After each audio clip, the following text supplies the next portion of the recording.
महासागर न्यूज. त्या माहितीचं, त्या फोनचं, त्या फोनमध्ये असणाऱ्या गोष्टींचं आणि काही महत्त्वपूर्ण डॉक्युमेंट्सचं आणि बऱ्याच काही गोष्टीचं काय करायचं व त्यांचा परिवार त्या ठिकाणी ठरवेल.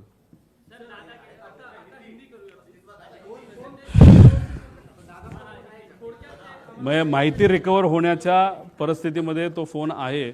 4 फोन आहेत, ते आहेत असं वाटतं. पूछो.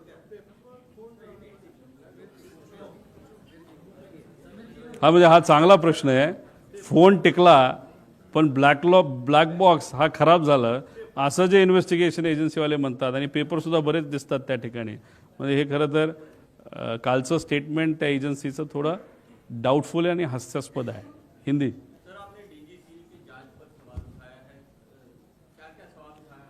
एक तो ये जो प्लेन रजिस्टर हुआ, ये तो पुराना प्लेन है, यूएस से लाया गया है. बहुत सारे अलग अलग देशों से प्लेन लाया गया. ये लेयर जेट नाम का जो प्लेयर का ब्रांड है बम्बार्डियर कंपनी का, तो उसमें जो स्पेसिफिकेशंस होते हैं वो स्पेसिफिकेशंस अगर बाहर के देश में, अगर यूएस में, तो अलग होते हैं. और इंडिया के जो डीजीसीए होता है या जो भी अथॉरिटी है कंट्रोलिंग एजेंसी, उसके जो नॉर्म्स है वो अलग होते हैं. अगर वो नॉर्म के हिसाब से उस प्लेन में वो सिस्टम नहीं होगा या कुछ अलग, जैसे सीवीआर के बारे में बोला कि जो विमान प्लेन में था 30 मिनट का था, लेकिन नॉर्म्स के हिसाब से 2 घंटे का चाहिए.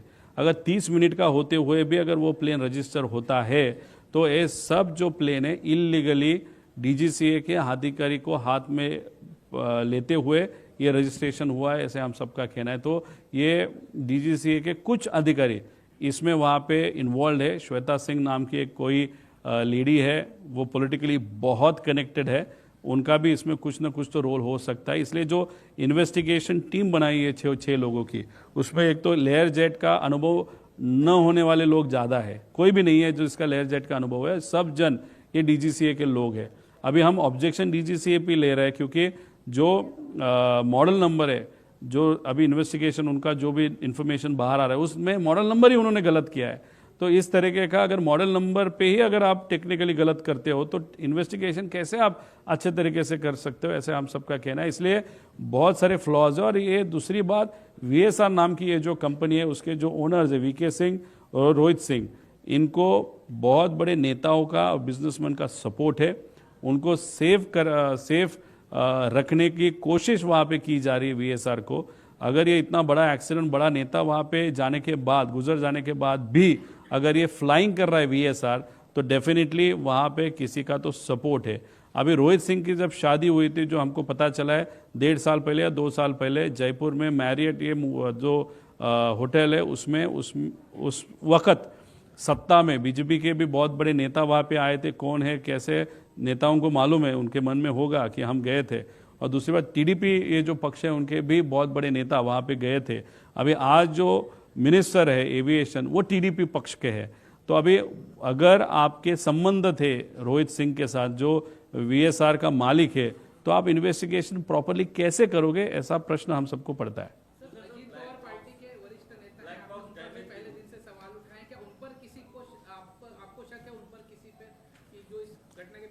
देखो, ये घटना की गई है ऐसा तो डेफिनेटली शक है. कॉन्स्पिरेसी 100% है, ऐसे हम सबको वहाँ पे लगता है. अभी इसके पीछे राजनीति है कि नहीं वो देखने की ज़रूरत है. अगर राजनीति है ऐसे अगर हमको सोचना है तो 2 टाइप का विषय आ सकता है. एक 2 टाइप के गुट है.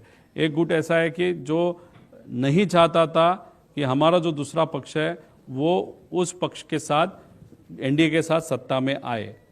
वो एक थ्योरी है. और पॉलिटिकल थ्योरी की बात करें तो दूसरी पॉलिटिकल थ्योरी है कि शायद दादा ये भी चाहते होंगे कि एनडीए में न रहे, बाहर आए, लोगों के साथ रास्ते पे लड़ेंगे हमारे साथ. तो ये जो चीज़ जिसको अच्छी नहीं लगती थी वो दूसरा गट है. अगर पॉलिटिकल थ्योरी इसमें लानी है तो इस दोनों गट में से कोई तो हो सकता है. ऐसे पॉलिटिकल थ्योरी को अगर हम कंसिडर करें तो ऐसे हम सबको लगता है.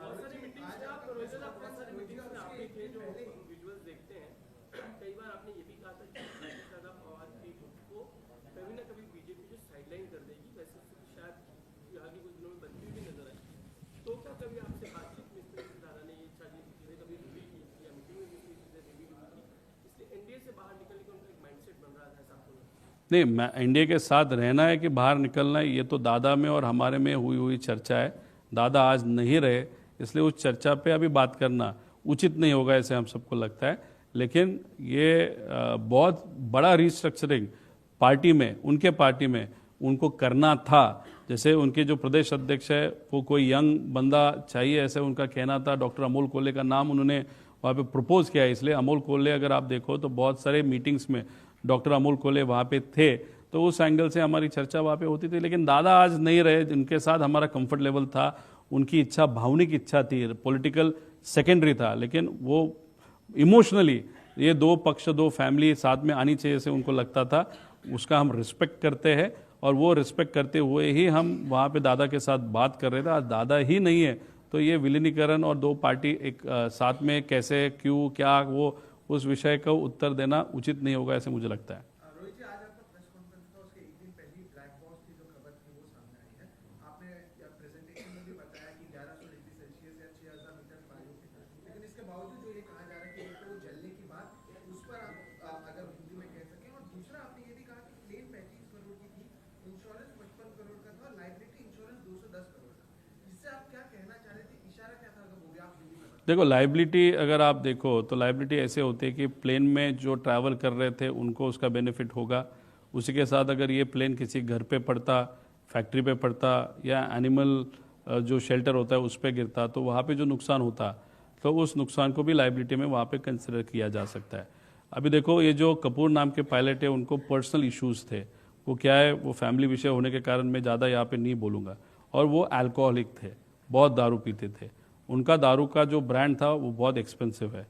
एक बॉटल कम से कम 12-15 हज़ार की वहाँ पे आती है। उनकी वो आदत थी। वो आदत क्यों थी? जेट एयरवेज में के साथ जब थे, उनका पगार 10 लाख से 12 लाख महीने का था। लेकिन दारू पीने के बाद उनको वहाँ पे पकड़ा गया। उनका 3 साल के लिए, एक बार 3 महीने के लिए, दूसरी बार 3 साल के लिए उनका लाइसेंस कैंसिल हो गया था। इसलिए वो आप देखो तो 3 साल तक तो उनको काम नहीं था और कोविड के कारण उनको किसी को भी काम नहीं था। तो 5 साल he was out of job. उनके पास दूसरा कोई ऑप्शन नहीं था।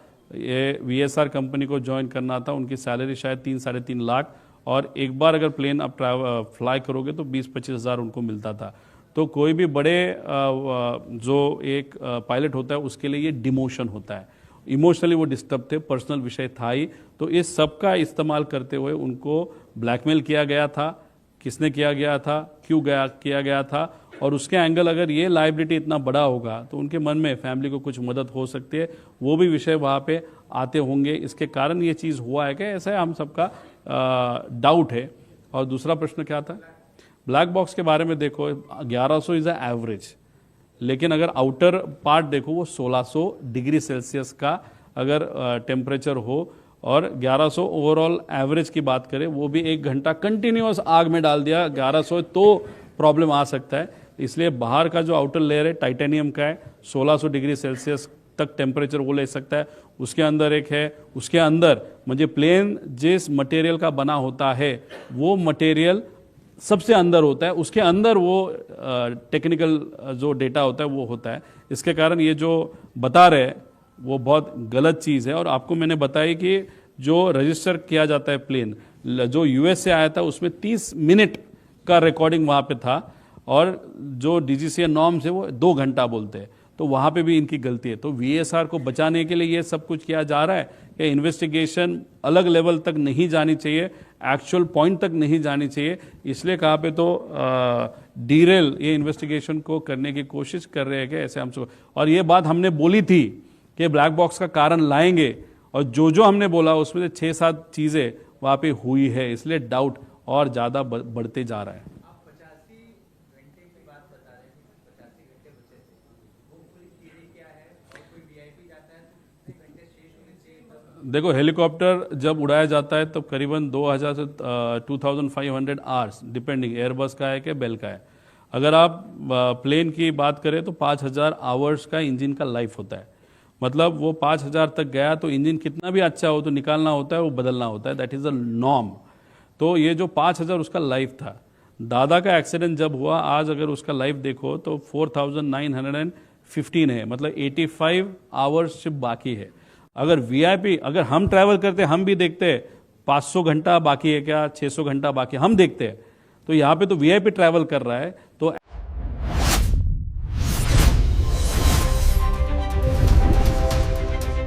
महासागर न्यूज,